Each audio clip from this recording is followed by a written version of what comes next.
Muchas gracias a todos por acompañarnos. Gracias sobre todo a Juan Manuel y a César, que van a abordar hoy un tema candente, que es el blanqueo, bienes personales y régimen de intercambio de información.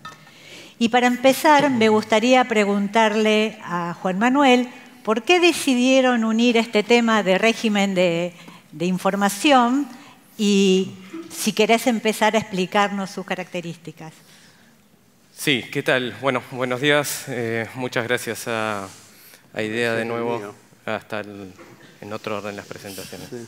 Me parece que arrancás vos, César. No, la idea es un poco el orden de comenzar hablando de los regímenes de intercambio de información. Tiene que ver un poco con ese factor para potenciar el éxito del blanqueo. Ahí estamos. Excelente. Si recuerdan un poco, en el blanqueo anterior, que fue bastante exitoso en el gobierno de Macri, ese blanqueo estaba apalancado en gran medida por el proceso en el que estaba Argentina de adherir al régimen de intercambio de información del Common Reporting Standard, el intercambio multilateral de información financiera de manera automática. Este contexto no es distinto. Estamos ahora en un proceso donde Argentina ha suscrito un acuerdo FATCA con los Estados Unidos, donde tenemos también una situación similar.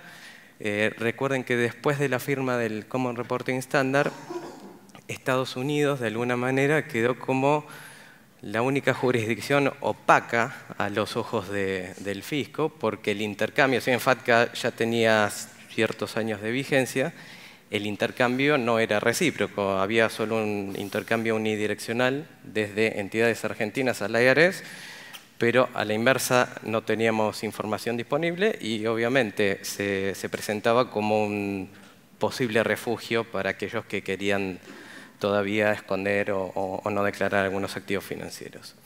Entonces, planteando un poco el porqué de comenzar con los regímenes de información, la idea es repasar muy rápidamente y después dejarle espacio a César para que comente el blanqueo, cómo llegamos a este estado de situación, un poco la historia de cómo se vieron suscitando los procesos de intercambio de información, quizás comenzando en el año...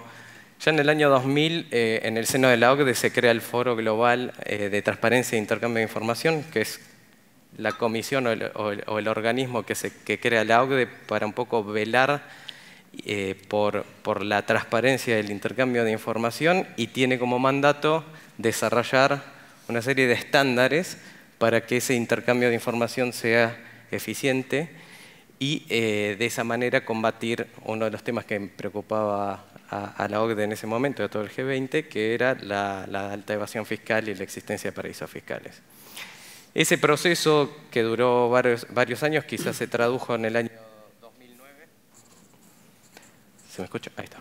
En la emisión de un estándar de transparencia e intercambio de información, que luego fue receptado por esta Convención de Asistencia Administrativa Mutua, ese estándar de intercambio de información a pedidos, el que todos conocemos y que vemos aplicado en la mayoría de los convenios de intercambio de información que tiene suscripto Argentina y los países miembros de la OCDE, con las pautas generales vinculadas con la relevancia de la información que se está solicitando, que se utilice solo para fines de administración y fiscalización de impuestos, además de una serie de salvaguardas vinculadas con la protección de los datos, la confidencialidad y, en paralelo, la existencia de algunos mecanismos de coerción para asegurarse que no solo esa información esté disponible, sino también que ninguna de las jurisdicciones que forman parte y que adhieren a este estándar pueda alegar la aplicación de secreto bancario o alguna otra medida de legislación interna para no colaborar o para no entregar información.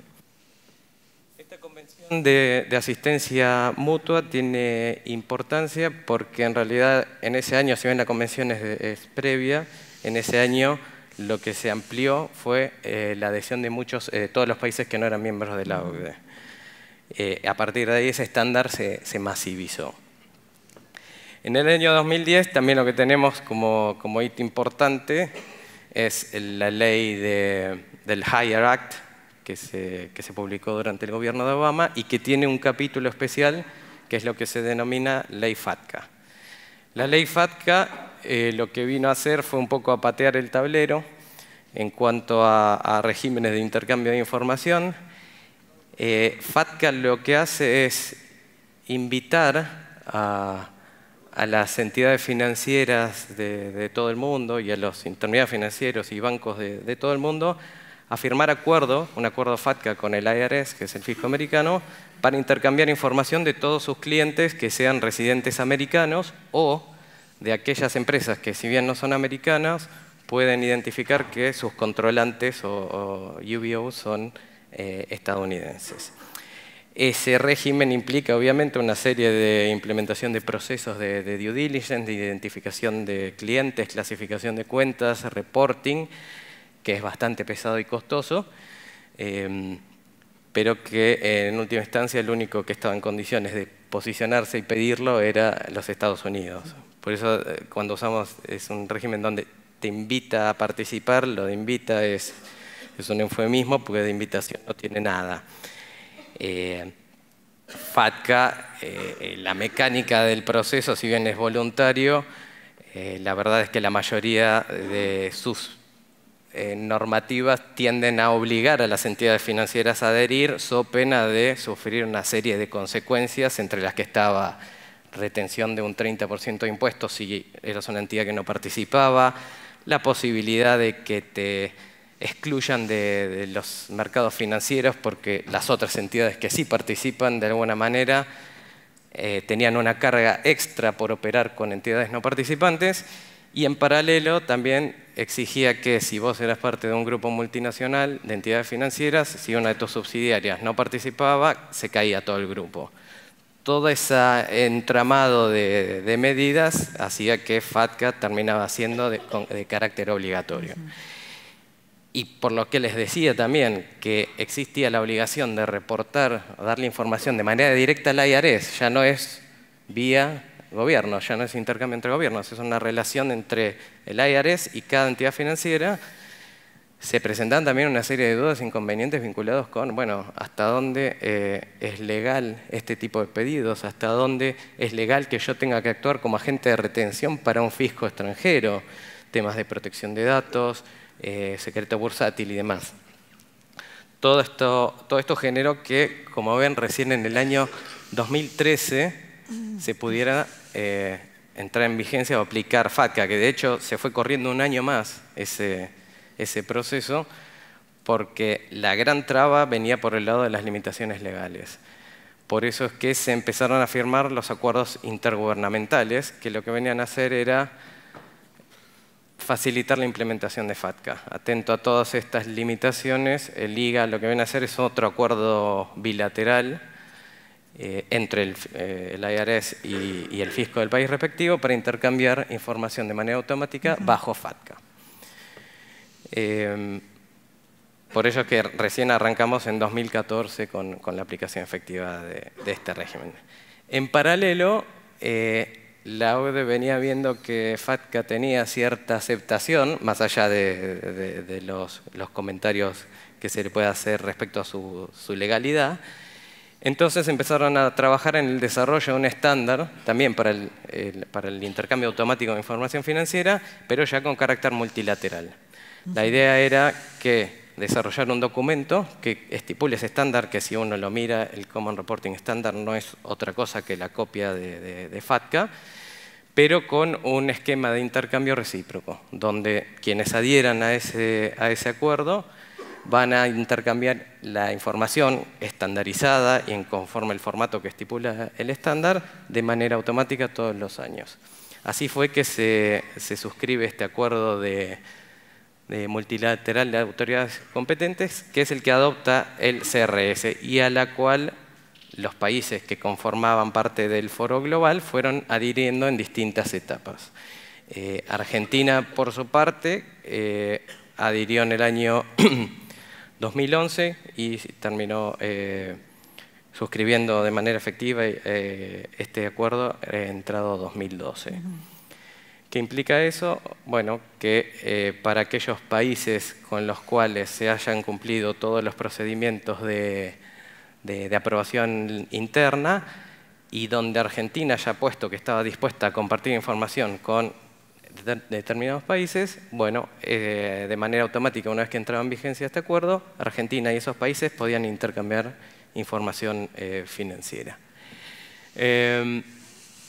Ahí tenemos, bueno, en el caso de Argentina, terminó aprobándose en el año 2016 por ser uno de los early adopters. Cuando se firmó este acuerdo de autoridades competentes, Argentina dijo que iba a ser uno de los primeros en adoptar el Common Reporting Standard, fue junto con otros 50 países más o menos. Y fue así que a partir de ese es el primer año de vigencia, y esa información se empezó a compartir en el año 2017 y hoy ya pueden ver en el sitio web de AFIP que hay algún tipo de estadísticas respecto de ese intercambio. ¿Qué pasaba? Como les decía antes, nos quedaba flojo la situación con Estados Unidos, por eso es que se empezó a trabajar en la firma de un acuerdo FATCA. Para eso había que firmar previamente un acuerdo de intercambio de información que sirva de marco para este intercambio automático, hecho que ocurrió también en el año 2016, y eso sentó las bases para que firmemos un acuerdo IGA con los Estados Unidos. Ese acuerdo se firmó en diciembre del año 2022.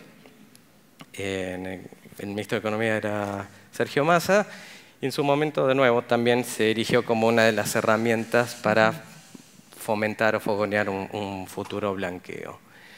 Este acuerdo, después de algún que otro ida y vuelta respecto a si correspondía a su vigencia a partir del año 2023 o no, porque había que obtener algún tipo de validación del lado de los Estados Unidos respecto a la confianza que le daban los procesos de confidencialidad y de manejo de información de Argentina, así como la infraestructura de intercambio de datos.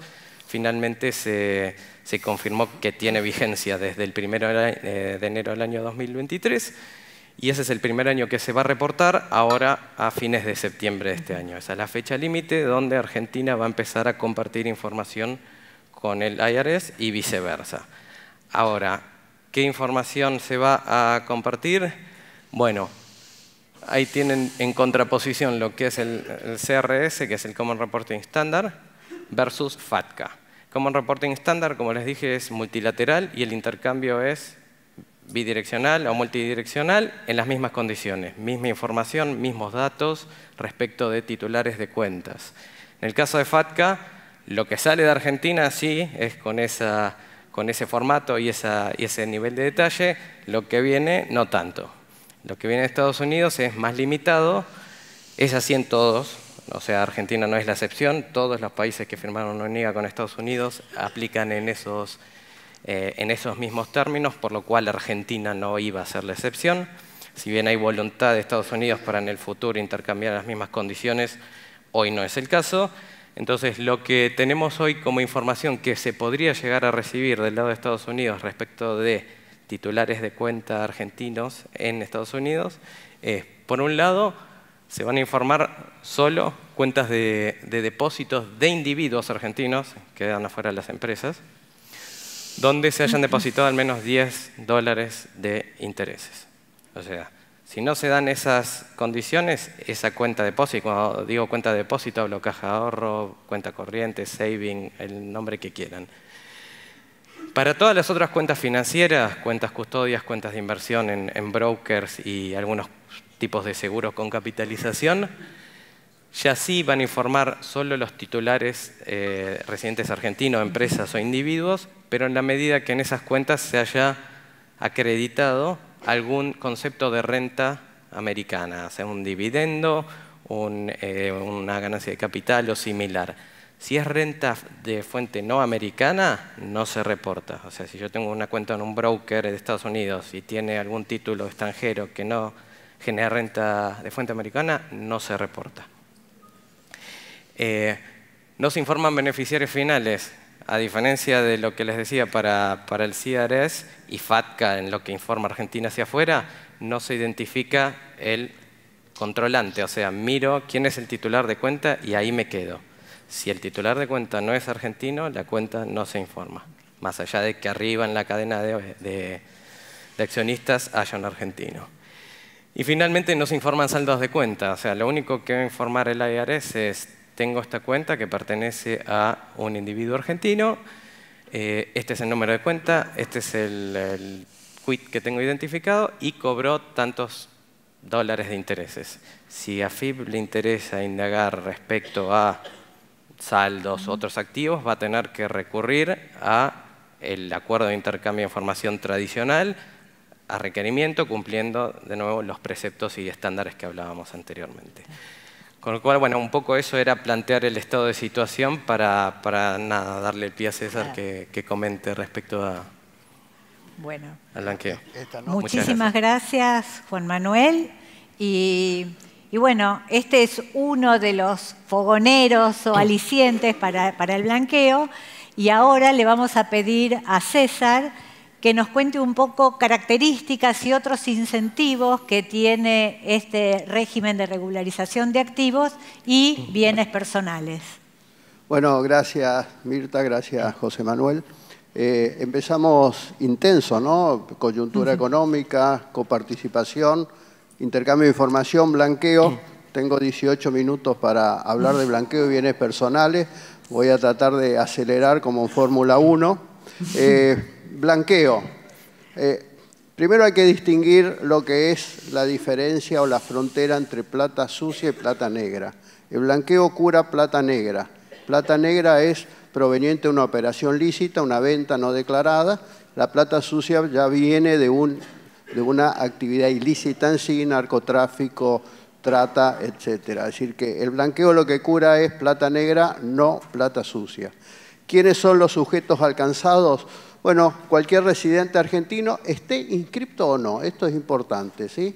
Y la idea, por eso está la jaula, de aquellos que se fueron a Uruguay a buscar cariño impositivo y los recibieron con vacaciones fiscales por 10 años, la posibilidad de que puedan entrar en el blanqueo con una condición.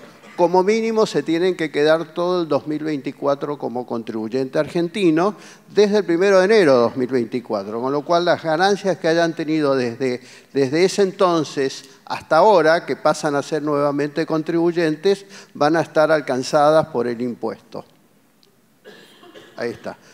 Cuando alguien quiere hacer un blanqueo, lo primero que tenemos que ver es quiénes son los sujetos excluidos, si ha sido funcionario público los últimos 10 años o si es familiar de alguno que haya sido funcionario público. Acá está la línea marcada. Este es un tema importante. Ojo con los hermanos que no se hablan entre sí y que pueden ser funcionarios públicos y el otro quiere blanquear.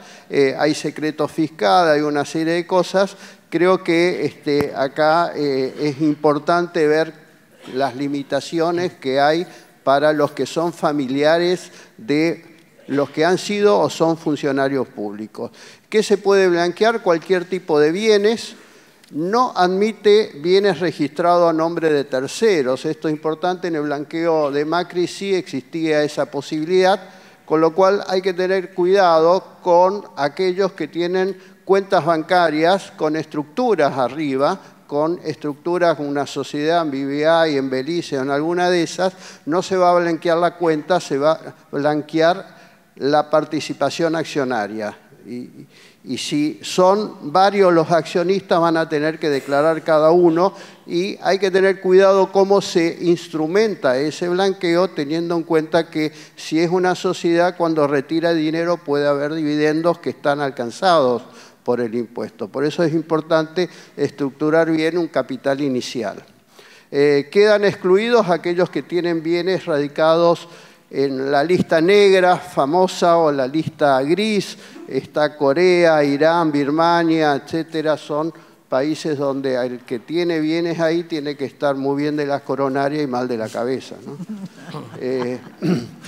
La fecha de regularización quedó muy lejana, 31 de diciembre del 2023. En ese aspecto, el blanqueo de Macri extendía la fecha de sanción de la ley.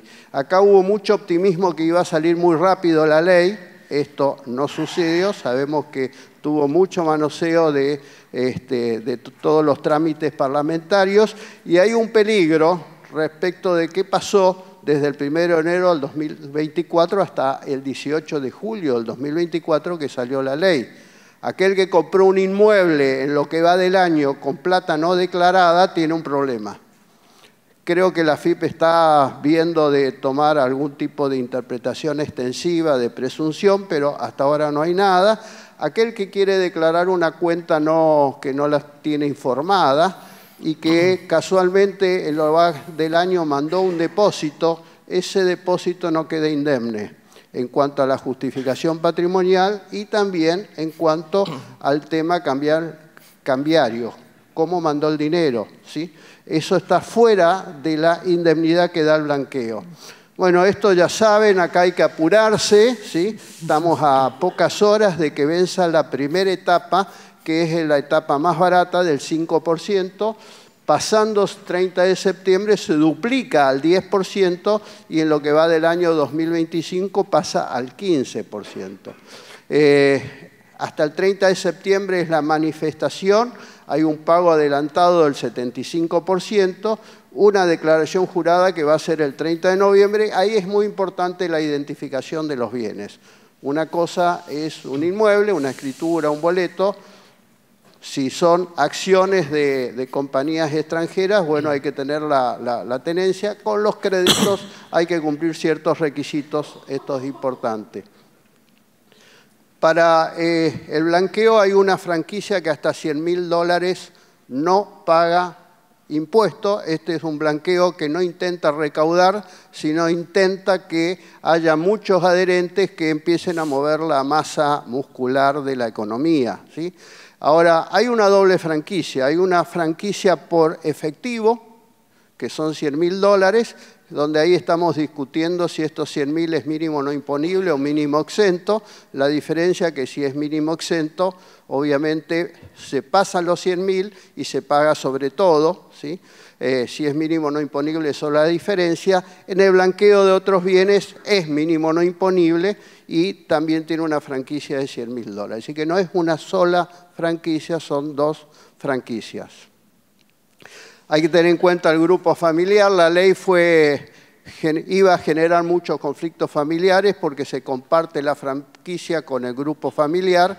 Después la reglamentación mejoró la situación y solamente se comparte con los familiares que estén a cargo del contribuyente, con lo cual un hijo ya mayor de 18 años ya no comparte franquicia.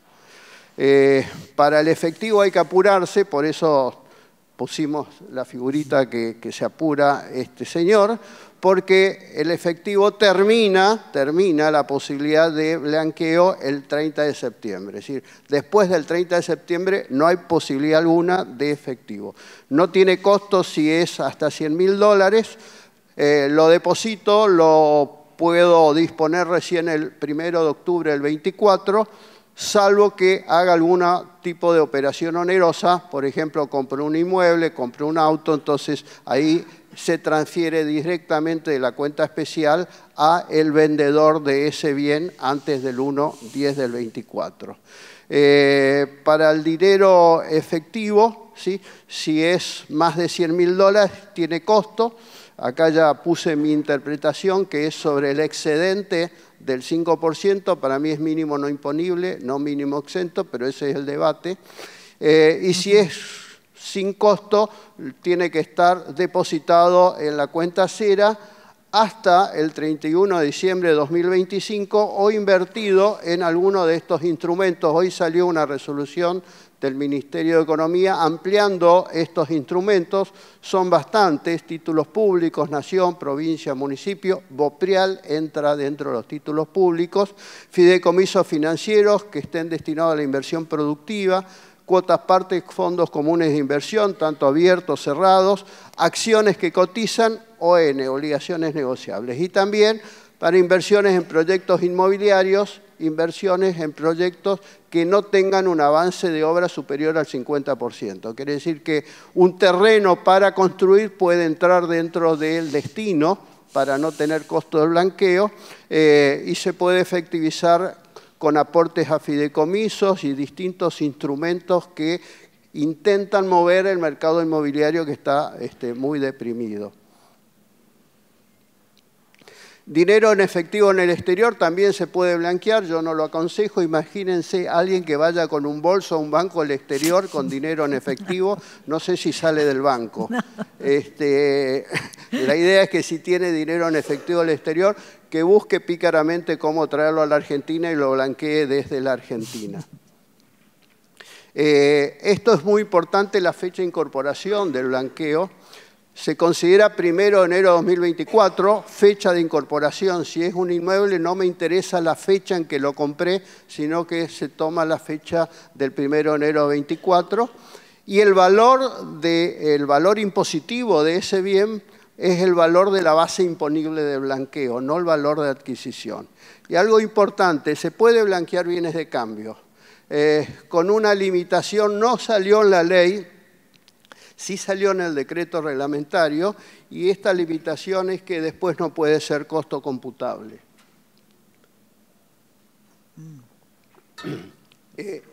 Esto es importante tener en cuenta porque, claro, puede salir un negocio impositivo. Si blanqueo me cuesta el 5% y después lo deduzco al 35%, eso es lo que quieren impedir.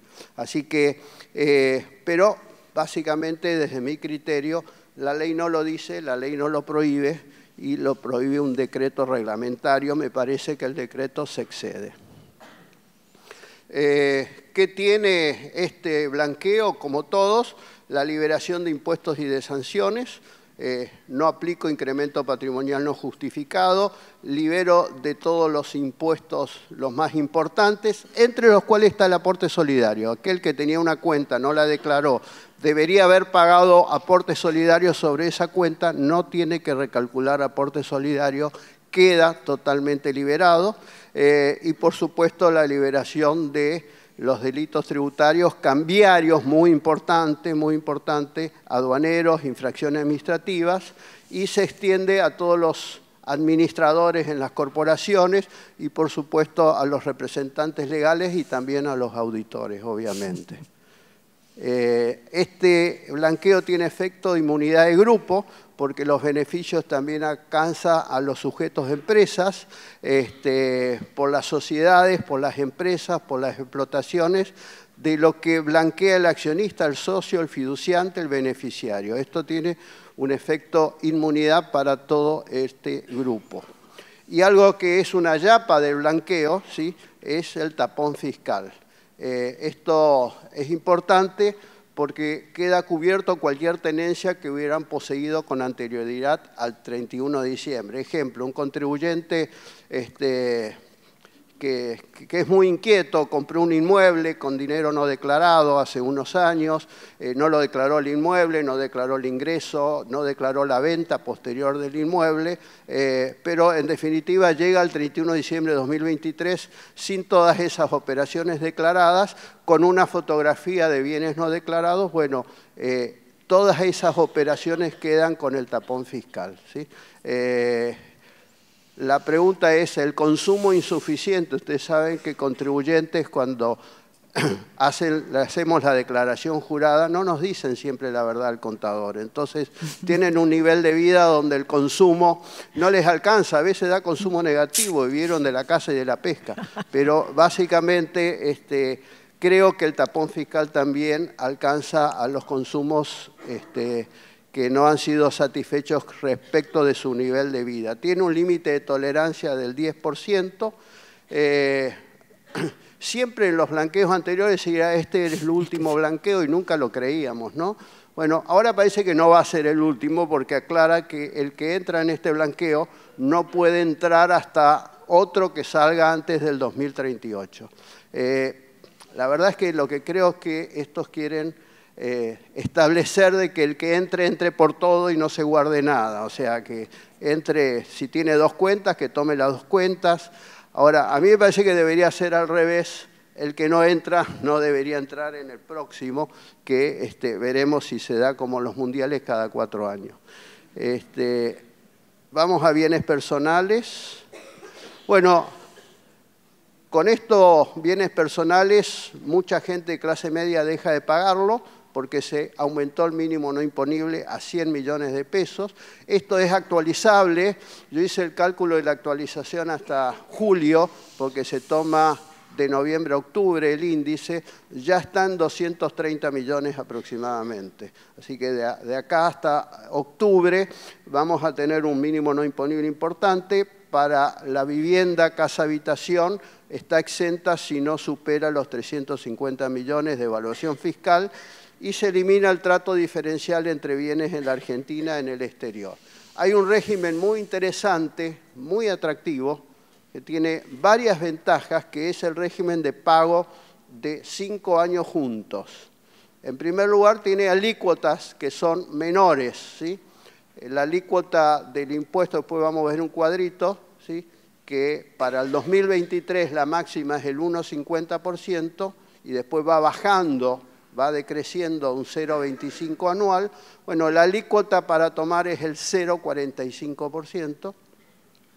Se fija tipo de cambio 805 porque se toma el 2023 como base imponible de los 5 años.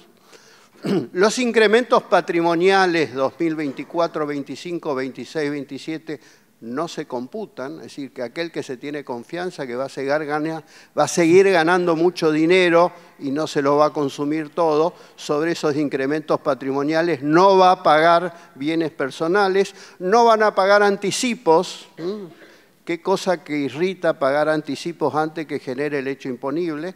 Y hay estabilidad fiscal. ¿Qué significa esto? Cuando vuelve a pagar impuestos, año 2028 y hasta el 2038, la alícuota no puede superar el 0,25 de impuestos patrimoniales.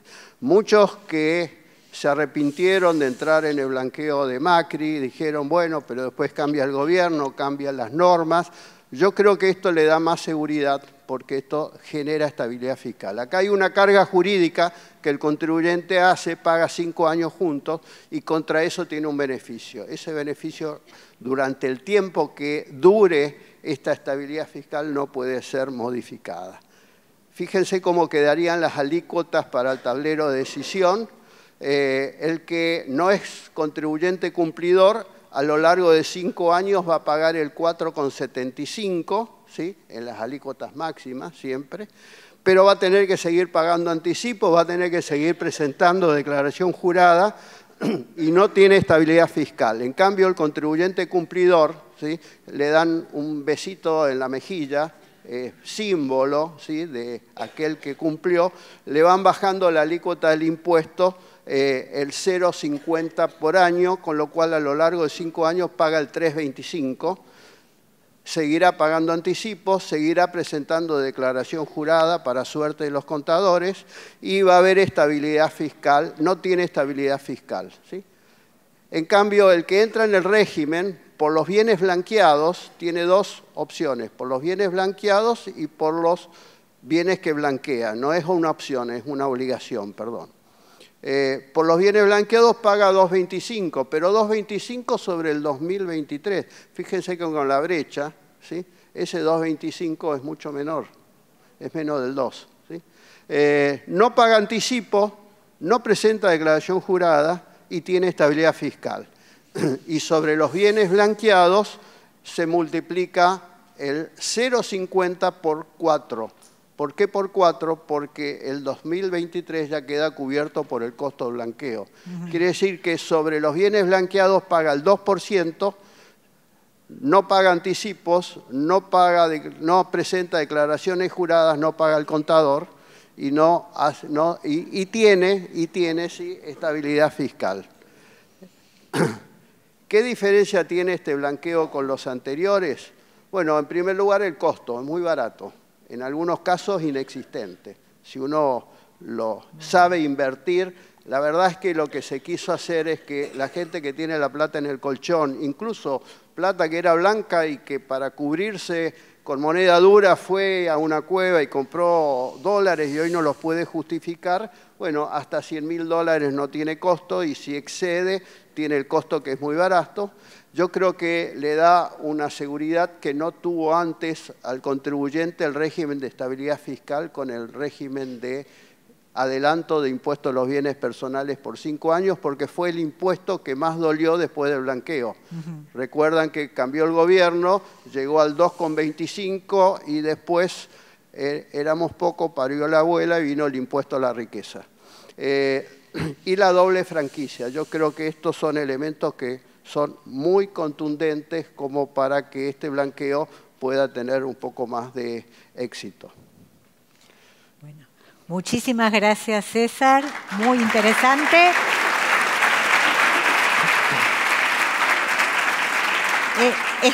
Estamos en el tiempo, pero tengo dos preguntitas de respuesta muy corta para no quedarme con la duda, una para cada uno. Juan Manuel, en este régimen de información automática, ¿hay alguna excepción o límite de que si es poquito saldo de la cuenta para que reporten? No. Del lado de Estados Unidos no lo hay. Como les mencionaba antes, en la medida que se den estas pautas objetivas, se reportan independientemente de que el saldo de la cuenta sea $50.000, $100.000 o $2.000. Okay. Y la otra pregunta, César, supongamos que me adhiero a este régimen especial de que pago anticipadamente los 5 años del impuesto a los bienes personales. ¿Lo puedo deducir de ganancias y en qué año? Mirta, con esta pregunta me voy a acordar el Día del Amigo de vos. Bueno, principio general de bienes personales, ¿sí? En ganancias puedo deducir todo lo que pago de impuesto a los bienes personales que sea imputable a la obtención de ganancias, ¿sí? Entonces, primero tengo que ubicarme qué tipo de bienes tengo y si esos bienes me producen ganancias, ¿sí? Y después tengo que ver básicamente qué criterio de imputación tiene esa ganancia. Si es segunda categoría es percibido, si es primera categoría es devengado. Entonces, si lo que tengo son inmuebles en alquiler, por ejemplo, rige el principio de lo devengado. Pero esto es sui generis porque son 5 años juntos. O sea, no está establecido expresamente. Digo, si yo tengo solo la parte de bienes que generan ganancias de primera categoría por lo devengado, ¿sí? Siendo un poco audaz, me animo a deducirlo por lo devengado, teniendo en cuenta de que estoy pagando sobre el 2023, ¿sí? Pero cuando lo deduzco, y yo lo podría deducir en el 2023, ¿sí? Ahora, si es por lo percibido, tengo que ir al 2024, pero no termina ahí. O sea, yo no tengo la respuesta, estoy improvisando un poco alguna solución. Si tengo que ir por lo percibido, renta de segunda categoría, no lo puedo deducir en el 2023, lo puedo deducir en el 2024. La pregunta es, ¿deduzco todo o lo voy prorrateando año a año? ¿Sí? Bueno, este es el debate. Si vos me preguntás, yo digo, yo deduzco todo porque encuentro fundamentos para deducir, no en partes, en prorrateo de años, sino directamente en el año en que devengo o en el año que percibo o hago el mix, depende de la cartera de bienes que tenga. Y ahí todo. Bueno, muchísimas gracias. Gracias, Juan Manuel, gracias, César, y gracias a ustedes por la atención.